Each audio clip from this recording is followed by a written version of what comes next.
Hello friends, welcome back to my channel. ఈరోజు నేను మధుర మీనాక్షి ఆలయం టెంపుల్ నుంచి 10 కిలోమీటర్ దూరంలో ఉన్న తిరుప్పన్ కుందరం టెంపుల్ మరియు 24 కిలోమీటర్ దూరంలో ఉన్న పలముదిరి చోళై టెంపుల్కి వెళ్తున్నాను. తమిళనాడులోని 6 ప్రఖ్యాత సుబ్రహ్మణ్య స్వామి క్షేత్రాల్లో ఈ 2 ఆలయాలు ఉన్నాయి.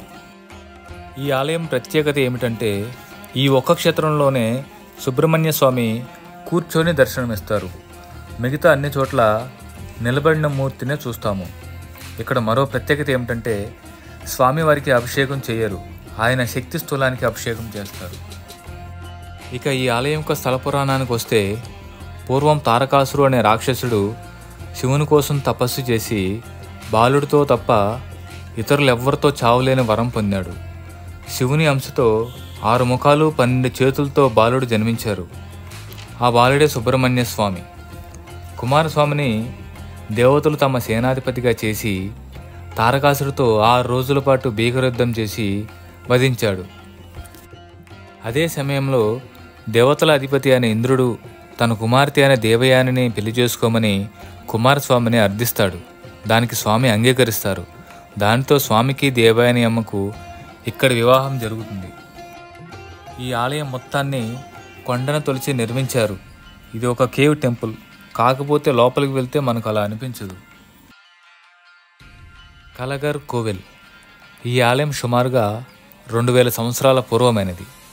ఇది విష్ణుమూర్తి యొక్క 108 దివ్య దేశాలలో ఒకటి. విష్ణుమూర్తి ఈ కలగర్ కోవెల్ చేరుకునే సమయానికి మీనాక్షి సుందరేశ్వరుల కళ్యాణం జరిగిపోయిందని తెలియడంతో ఇక్కడి నుంచి వెనుదిరిగి వెళ్తాడు. మీనాక్షి అమ్మను ఈ స్వామిని సోదరునిగా భావిస్తారు. మీనాక్షి సుందరేశ్వరుల కళ్యాణం జరిగే సమయానికి ఇక్కడి నుండి స్వామివారి ఉత్సవ విగ్రహం తరలి వెళ్తుంది. దక్షిణాది రాజులందరూ ఈ స్వామివారిని సేవించిన వారే. శ్రీకృష్ణదేవరాయలు మొదలుకొని విశ్వనాథ్ నాయక్ వరకు అందరూ ఈ స్వామివారిని సేవించారు.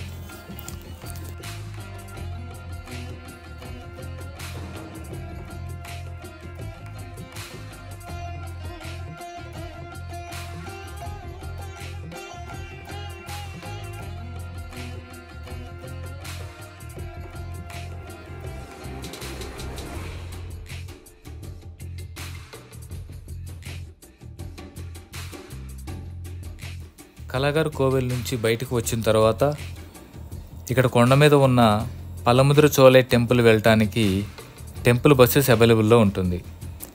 ఇక్కడ నుంచి 3 కిలోమీటర్ దూరంలో పలముదిరి చోళై టెంపుల్ ఉంటుంది.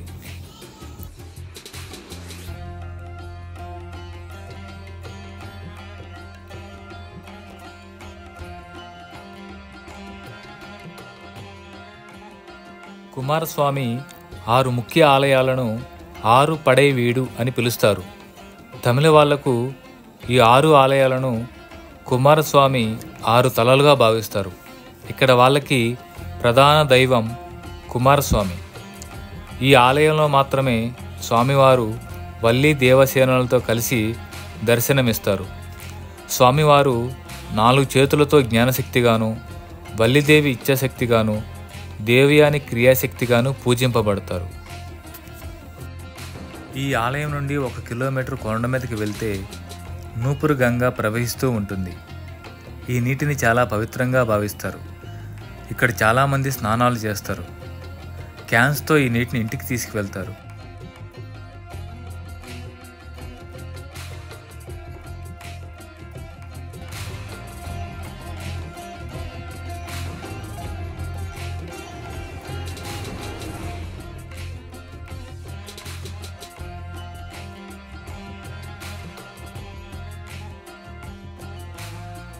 నూపురు గంగా పక్కనే రాక్కాయి అమ్మన్ టెంపుల్ ఉంటుంది. మీకు కుదిరితే దర్శించుకోండి. Thank you for watching. Love you all.